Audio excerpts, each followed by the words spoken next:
I think the three biggest challenges that the HR profession are facing at the moment are scarcity of talent, well-being, and also hybrid working and how we're going to make that work going forward.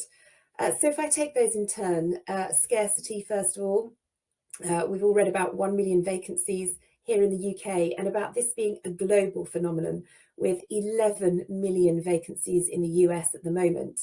So as an HR profession, how do we get the talent into the organisation that we need to produce the best products, services and solutions for our customers? So that's all about having a really winning employee value proposition to my mind and a really winning culture. So an organisation where people are getting what they need out of the job that they're doing. So all sorts of things that we're doing here at Iris. But one of the learnings for me has been to listen really closely to our employees. So in the last year or so, we have implemented a survey where we survey our employees once a month, very regular survey, 16 questions. And all the answers to those questions go to us here in HR. But they also go through to managers as well. So managers can have a look and see how their employees are feeling and make changes in that month to improve the employee experience overall. In terms of well-being, this has been on the HR agenda for a pretty long time actually, has come to the forefront in COVID and is also a really big issue currently for HR professionals now and into the future as well. In terms of well-being, employees really want to work for an employer that cares about them as an individual and is really concerned about them having happy and healthy lives. As I said, in relation to scarcity, there are a million other employers out there that they could go and work for. And this is one of the really big things that they're interested in. Of course, mental health is perhaps top of the well-being issues that I'm seeing at work at the moment. And at Iris, we're doing all sorts of things to support that. One of the most successful things is our Wellbeing group that we hold at lunchtime every Thursday. It's a virtual group. It's run by our Wellbeing coordinator, but also by anyone who attends, and everyone can say something on that call.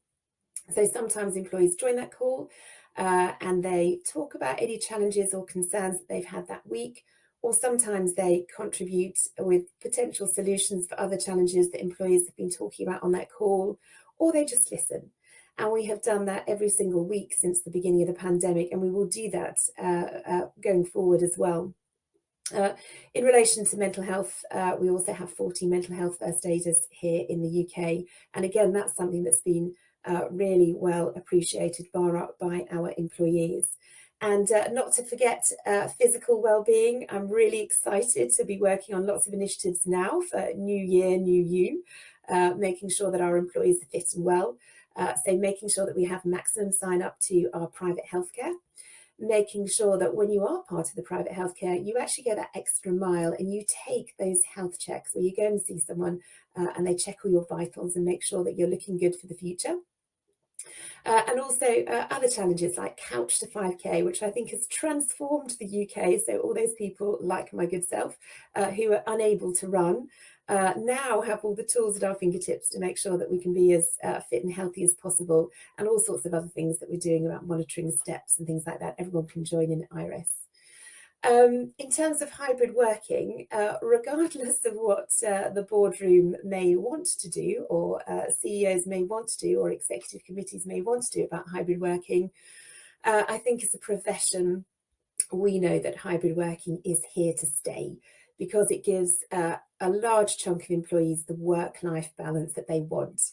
So if you've got some kids, or you've got some hobbies or family obligations or other obligations outside of work, it's actually really nice to cut out an hour or two commuting a day and also fit your life in around all those other obligations that you've got at work and home. So really good for work-life balance. So it's how we make that work going forward, or how we're making that work now. And at Iris, we have just rolled out a new policy, which is called Come to the Office for a Bit, so BIT.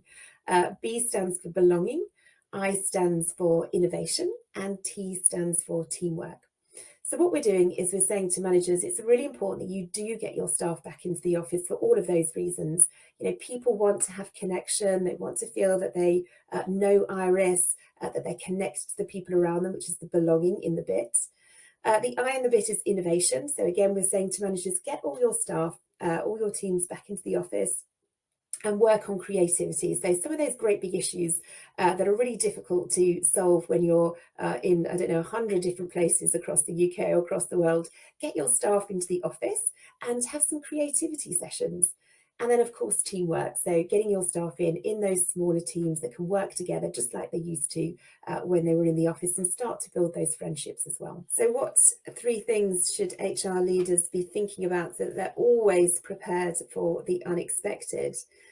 To my mind, I think there is merit in going back to make sure that you have brilliant basics at work, because certain things don't change, right? You know, people want to work for good companies that care about them. People want to have interesting jobs and enjoy going to work every day.